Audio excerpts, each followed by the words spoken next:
প্রিয় শিক্ষার্থীরা, আশা করি সবাই ভালো আছো। আজকে আমরা আবার হাজির হয়েছি বাইনারি অঙ্কের যোগ নিয়ে, শ্রেণী অষ্টম। বাইনারি অঙ্কের যোগ করার সময় আমাদের কিছু নিয়ম মেনে চলতে হবে। সেগুলো হলো 0 অর্থাৎ 0 প্লাস 0 সমান কি হবে? 0 হবে।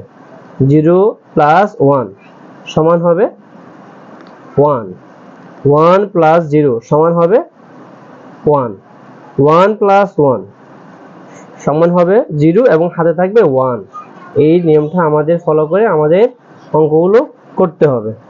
তাহলে আমরা একটা অঙ্কতে যাই। তাহলে এখানে দিলাম 1 0 1, নিচে দিলাম 1 1। তাহলে এই সংখ্যাটাকে আমরা যোগ করব। তাহলে 1 1 1 1 যোগ করলে আমার কি হবে? 0, হাতে থাকবে 1। তাহলে এখানে 0 বসালাম, হাতে থাকলো 1। তাহলে এখানে 0 সাথে 0 এর সাথে 1 যোগ করলে কি হবে? আমাদের এই যে ফরম্যাটে এখানে রুলসে আছে 0 এর সাথে 1 যোগ করলে 1 এ হবে। তাহলে হাতে ছিল 1, এর আবার 1 এর সাথে যদি আমরা 1 যোগ করি কি হবে? 0 0 থাকবে, হাতে থাকবে 1। তাহলে এখানে রয়েছে আবার 1, নিচে হচ্ছে 1। তাহলে আবার 1 সাথে 1 যোগ করলে প্লাস করে কি হবে? 0 হবে এবং সাথে থাকবে 1। তাহলে আমরা आंसर হবে এটা। আমি আবারও বলি, 1 এর সাথে 1 আমাদের প্লাস করলে কি হবে? 0, হাতে থাকবে 1।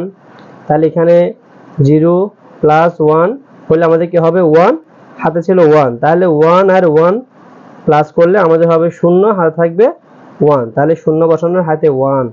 তাহলে আবার এই পাশে কি আছে? 1 1 এর সাথে এই 1টা কি করতে হবে? যোগ করতে হবে। তাহলে 1 প্লাস 1 যোগ করলে কি হবে? 0 0 বসা হলে হাতে 1, এটা বসে গেল। তাহলে এটা আমাদের आंसर হবে। সুপ্রিয় শিক্ষার্থী, আমরা আরেকটা গণিত নিয়ে হাজির হয়েছি, যোগ নিয়ে। আমরা এটা সমাধান করব। এটা হচ্ছে দশমিক আছে। আমরা দশমিক থাক, আমরা নরমালি আমরা যোগটা করব। করার পর যে দশমিক যত করে পরে দশমিক আছে সেই তত করে ফলাফলে আমরা দশমিকটা বসিয়ে দেব। তাহলে আবার 1 প্লাস 1, তাহলে কি হবে? 0, হাতে আছে 1। তাহলে এখানে আমাদের 0 প্লাস 0 হলে আমাদের রুলসে কি আছে? 0, কিন্তু হাতে কি ছিল? 1। তাহলে 1টা বসবে। তাহলে এখানে 1 প্লাস 0 সমান 1। তাহলে এখানে 0 প্লাস 0 সমান 0। 1 প্লাস 1, তাহলে কি হবে? 1 প্লাস 1 হলে 0 0, হাতে আছে 1। তাহলে 1 প্লাস 1 1 প্লাস 1 হলে আমার কি হবে? এখানে আমার খেয়াল করতে হবে 1 প্লাস 1 তাহলে হচ্ছে কত? 0, কিন্তু আমার হাতে কত ছিল? এখানে 1 ছিল। তাহলে এখানে 1 প্লাস 1 যোগ করলে আমাদের কি হবে? রুলসে 0 0 হবে। 0টা বসালাম, হাতে কত আছে? 1 আছে। আবার 1 প্লাস 1 যোগ করলে কি হবে? 0। তাহলে হাতে কত ছিল? 1। তাহলে 1 এর সাথে যদি আমরা 0 যোগ করি কত হবে? 1 এ হবে, কিন্তু হাতে কত ছিল আগে? 1, সে একটা বসে গেল। তাহলে এখানে 1 2 3 3 ঘর আগে কি বসছে? দশমিক।